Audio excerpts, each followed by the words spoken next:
नमस्कार, आपण पाहत आहात न्यूज मराठी आणि आता बातमी आहे नीरा येथून। नीरा ग्रामपंचायतीच्या वतीने डॉक्टर बाबासाहेब आंबेडकर यांच्या ऐतिहासिक चौदार तळ्याच्या सत्याग्रहाची आठवण जपणाऱ्या भव्य शिल्पाचे लोकार्पण करण्यात आले।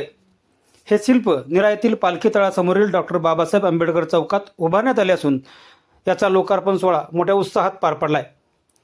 पुणे जिल्हा परिषदेचे माजी बांधकाम सभापती प्रमोद काकडे आणि नीरेच्या माजी सरपंच तेजश्री काकडे यांच्या हस्ते या शिल्पाचं लोकार्पण करण्यात आलं।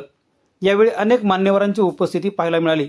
या कार्यक्रमाला माजी बांधकाम सभापती दत्ताजीराव चव्हाण, माजी जिल्हा परिषद सदस्य विराज काकडे, माजी उपसरपंच राजेश काकडे, त्याचबरोबर माजी ग्रामपंचायत सदस्य अनिल चव्हाण, वैशाली काळे, दीपक काकडे, ॲडव्होकेट पृथ्वीराज चव्हाण, त्याचबरोबर ॲडव्होकेट आदेश गिरमे यांच्यासह अनेक मान्यवरांची उपस्थिती होती। त्याचबरोबर जावेद शेख, योगेंद्र माने, जुम्मनभाई शेख, आकाश पाटोळे, कुमार मोरे, अमोल साबळे, स्वप्नील कांबळे, त्याचबरोबर प्रभारी पोलीस पाटील राहुल शिंदे यांच्यासह बहुसंख्य समाज बांधवांनी या सोहळ्याला उपस्थिती लावली। या शिल्पाच्या माध्यमातून महाड चौदार तळे सत्याग्रह या ऐतिहासिक लढ्याची आठवण जिवंत ठेवण्याचा प्रयत्न करण्यात आलाय। सामाजिक समतेचा संदेश देणारा हा उपक्रम स्थानिकांसाठी अभिमानाची बाब ठरते।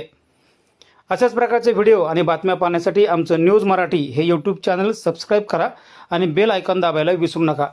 धन्यवाद।